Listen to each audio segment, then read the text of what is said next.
Let us now welcome to the discussion our distinguished panel of experts. In my own work, I am still involved in my family farm, but I'm also the president and CEO of the Canadian Canola Growers Association. Our farmer-based organization oversees $2 billion in cash advances to farmers annually to help them finance their inputs for crops and livestock production until they can market and sell their products each year. This is a working example of how finance can help foster a greater role for farmers in the value chain. Now, to set the scene for our dialogue, we have Dr. Geeta Sethi, advisor and global lead for food systems at the World Bank. She is leading the finance cross-cutting lever for the Food Systems Summit. She will explore food systems finance from the perspective of a woman SME, Ms. Maya Stewart of Lindsay Mills in Malawi, and from a cooperative bank perspective from Mr. Barry Martin of Rabobank. We hope this discussion shines a light on how finance can help advance and propagate good nutrition and healthy food systems. Dr. Sethi, we hope this dialogue will help you to advance your work. I will now turn it over to you to moderate the panel discussion. Over to you. Thank you, Rick. Thank you so much for the kind words. Good day to all, friends, excellencies, ladies and gentlemen. It is really a pleasure to be here with the esteemed panel and participants. Speakers before me have laid this out very beautifully. Food systems transformation is on the radar of policymakers, both for Global North and Global South. Unfortunately, 2020 has reminded us how fragile development is and how integrated risks are. And COVID-19 has further exposed how food systems was at the center of the crisis and how business as usual is not going to support where we need to be vis-a-vis our climate commitments, vis-a-vis the SDGs. Further, recent estimates suggest transformation of food systems has a price tag of close to $350 billion a year for the next decade. No one institution can deliver on this alone. It has to be a partnership between three big envelopes: the public finance, which is close to 700 billion annually, and repurposing this support in a way that creates healthy people, planet, economy; private finance, north of $2 trillion, reorienting consumer spending, which is at least 12% of global GDP of $87 trillion annually. And transformation to a more sustainable food system is critical if we want to achieve curb climate change, protect biodiversity, improve human health, build resilience, and all the other good things that we would like to do collectively as a globe. More importantly, global food system transformation could unlock 4.5 trillion in new business opportunities every year. To get there, we need to rapidly shift capital out of the old economy into more sustainable food assets.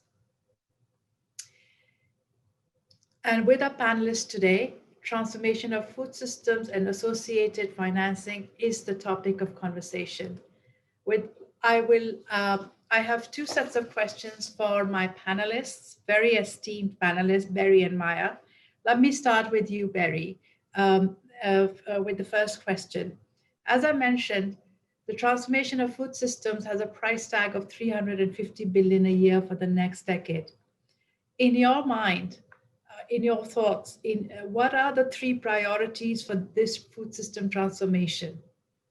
Well, yeah, thank you. And well, good morning, good afternoon, or good evening to everybody. It's a pleasure to be here.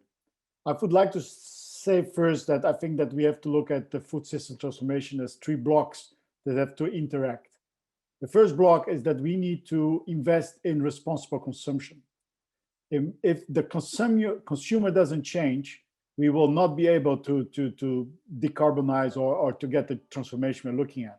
And today it is, in my view, the consumer is not sufficiently informed in what the impact is of the food it consumes, and also what is actually nutritious food, and actually the relation between nutritious food and emissions. If we don't attack this, and if we don't make a framework around this, we will continue to go around circles. The second thing is the responsible production. Have we actually responsibly think about how do we communicate to the farmers what they should produce and how to produce and what do we need to produce? I think today 90% of the food produced is still, a farmer still plants first and then he hopes that there is a market for his food.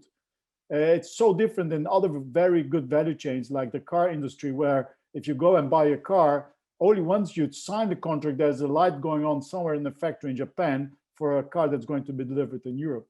We don't do that in the food and agri industry, and we have a huge impact on that. So in my view, we should be very clear about what we want to be produced. We should be, so the consumer should say what he wants to consume, and we should then give that order. Do we actually have given the right information to our farmers so that they can be successful? The third part is the whole value chain, and that's the responsible value chain. Do we really have set up now today the right policies, the legal framework, logistics, knowledge, markets, framework, so how to price nature in that value chain? Or is it actually a free for all? And can we just consume nature and then try to get very cheaply into the supermarkets because we have no framework today as the world? So my view is those three are extremely important as building blocks for food secure and reliable food systems. So enabling, we need to get the enabling environment right. We need to get the measurements and the metrics right. And we need to make sure that we have a true pricing framework. And in that way, we can de-risk all those value chains. And once you de-risk them and make them clear, I'm absolutely sure that a lot of findings are going to come to the value chain. Because at the end, it's uncertainty, it's the lack of knowledge and the weakest link that make it difficult to find as a value chain. Over to you, Gitta. Thank you. Thanks, Barry. You've set the stage beautifully for the conversation for the rest of the few hours around this topic. Maya, over to you. Same question. 3 big priorities to transform the food systems. Thank you so much, Geeta. First of all, I'd like to thank everyone for giving me this opportunity to present on behalf of SMEs across different continents. I will definitely give feedback from an SME point of view in where we should put our investments. From my perspective, I believe that we should put a lot of emphasis on the infrastructure that aids access to markets and builds market systems. A good example is addressing grading facilities for harvested produce. This will result in managing food waste. We need to discuss last mile delivery of farm produce, giving access again to different buyers directly from the producers through direct delivery services. And most importantly, something to address that Barry has just mentioned, investment in farmer digital inclusion for market knowledge. We need to know where these markets are. We need to appreciate exactly what we want to plant or what we want to grow and where these markets are. Secondly, I'd like to also think about investment in the digital education for the new generation of entrepreneurs. The modern world, as you know right now, is suffering a pandemic, and it has brutally taught us that we need to move towards a digital era if we are supposed to transform the sector entirely. This does not exclude the food systems. We need to go digital. I believe that digital inclusion can result in multiple services that are offered to different farmers. We're talking about purchase of crop insurance, mobile or digital banking services that result in creation of credit worthiness for access to finance. We're talking about, again, global trade. If we want to understand what is the demand on a global perspective, we can be able to achieve this if we invested in digital education for smallholder farmers. The third, and what I feel is most important to me, is the investment in private sector. We are always focusing entirely, supporting the smallholder farmers, which is very important, but at the same time, private sector needs a lot of support. We need to invest in their, basically in the manufacturing and the processing sector, which is the immediate access and the immediate markets for the smallholder farmers. And this sector is always, again, put on the back burner. It's not necessarily at front face value. But if this is addressed, they can basically offer a lot of solutions for the challenges that the smallholder farmers face, including fluctuation of commodity prices. We're talking about food waste.